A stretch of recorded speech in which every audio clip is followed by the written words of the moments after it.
Assalamualaikum warahmatullahi wabarakatuh. Kami dari kelompok 4, semester 4A, jurusan Pendidikan Biologi dari Universitas Pakuan. Sebelumnya, saya akan memperkenalkan diri. Nama saya Widyatul Adawiyah dengan NPM 036119015. Dan saya akan memperkenalkan anggota kelompok lainnya. Nama saya Aurelia Chandra Sofian, NPM 036119002, dan yang akan dilanjutkan oleh teman-teman saya. Perkenalkan, nama saya Erin Mardiana, NPM 036119008. Saya Sela Putri Mutiara, NPM 036111907.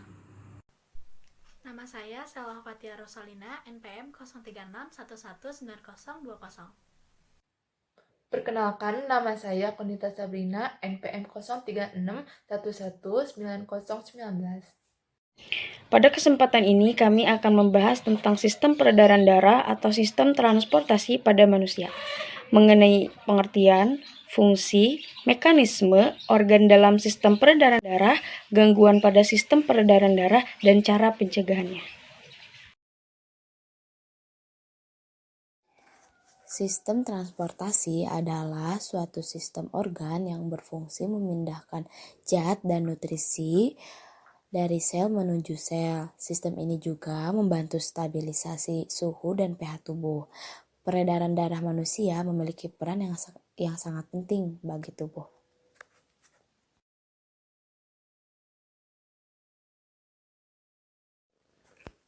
Adapun fungsi dari sistem peredaran darah yaitu mengeluarkan sisa proses metabolisme berupa karbon dioksida melalui paru-paru, menyalurkan hormon ke seluruh tubuh, menjaga suhu tubuh tetap stabil, mempertahankan kinerja dan fungsi berbagai sistem organ di dalam tubuh, dan yang terakhir mendukung proses pemulihan luka atau cedera.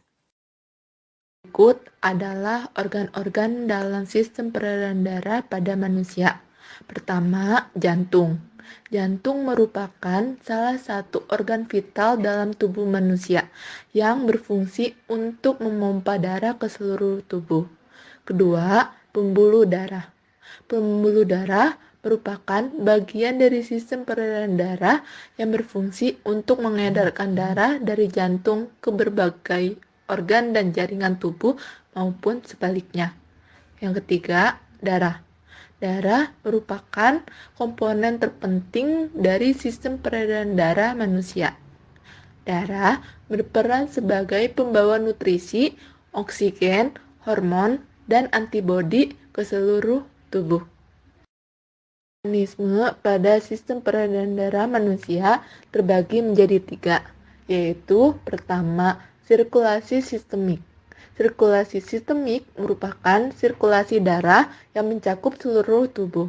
Sirkulasi ini berlangsung ketika darah bersih yang mengandung oksigen mengisi serambi kiri jantung melalui vena pulmonalis setelah melepaskan karbon dioksida di paru-paru. Kedua, sirkulasi pulmonal. Sirkulasi pulmonal atau sirkulasi paru merupakan sirkulasi darah dari jantung menuju paru-paru dan sebaliknya. Sirkulasi ini berlangsung pada saat darah yang mengandung karbon dioksida dari sisa metabolisme tubuh kembali ke jantung melalui pembuluh vena besar atau vena cava. Yang ketiga, sirkulasi koroner. Jantung juga membutuhkan asupan oksigen dan nutrisi agar dapat menjalankan fungsinya dengan baik. Darah yang membawa nutrisi dan oksigen ke otot-otot jantung akan dialirkan melalui pembuluh arteri koroner. Oke, pembahasan selanjutnya yaitu gangguan pada sistem peredaran darah. Di sini contohnya cukup banyak, maka dari itu mari kita bahas secara singkat saja. Yang pertama ada hipertensi atau tekanan darah tinggi, biasanya terjadi ketika tekanan darah terhadap dinding arteri terlalu tinggi.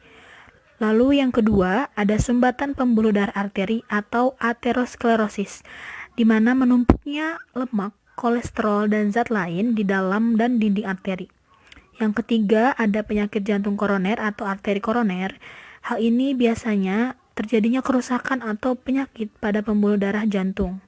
Lalu yang keempat ada gagal jantung. Gagal jantung sendiri ini tuh kondisi jantung tidak dapat memompa darah sebagaimana mestinya.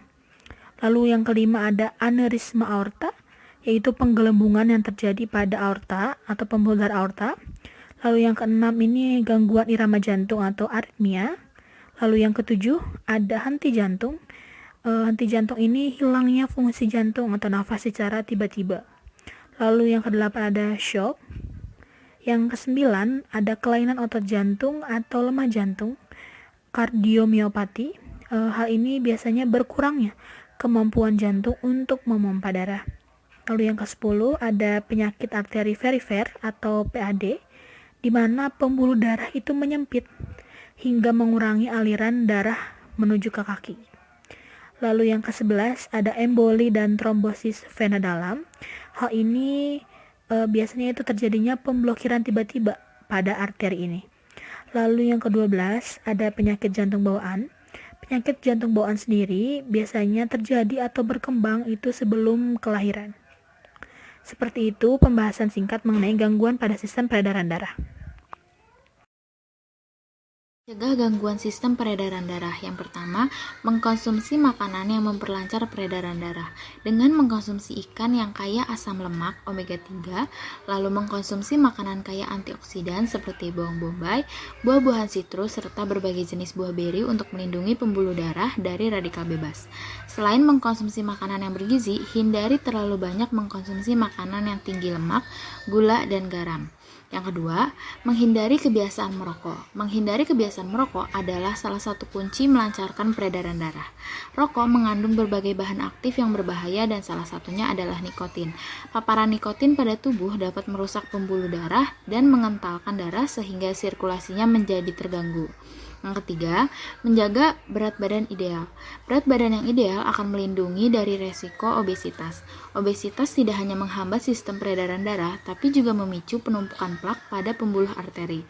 Perlu mengkonsumsi makanan bergizi dan menghindari jenis makanan yang meningkatkan kolesterol jahat pada tubuh. Yang keempat yaitu olahraga rutin.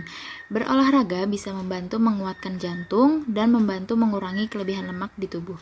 Rutin berolahraga bermanfaat untuk mengurangi penumpukan lemak pada pembuluh darah sehingga aliran darah lebih lancar dan bekerja dengan lebih efektif. Olahraga yang baik untuk jantung misalnya olahraga aerobik, berenang, jogging, dan berlari. Tubuh membutuhkan lebih banyak pasokan oksigen agar fungsinya tetap optimal selama berolahraga. Yang kelima yaitu mengelola stres. Saat tubuh mengalami stres, pembuluh darah akan mengalami penyempitan sehingga sirkulasi darah menjadi terganggu. Stres memang tidak dapat dihindari, tapi dapat melakukan beberapa cara untuk mengelolanya, seperti meditasi dan teknik pernafasan. Bisa melakukan berbagai hal yang disukai, misalnya seperti mendengarkan musik, minum teh hangat, melakukan yoga, menghubungi teman, dan sebagainya. Sekian video pembelajaran dari kami, kurang lebihnya mohon maaf. Semoga apa yang disampaikan dapat bermanfaat untuk kita semua. Wassalamualaikum warahmatullahi wabarakatuh.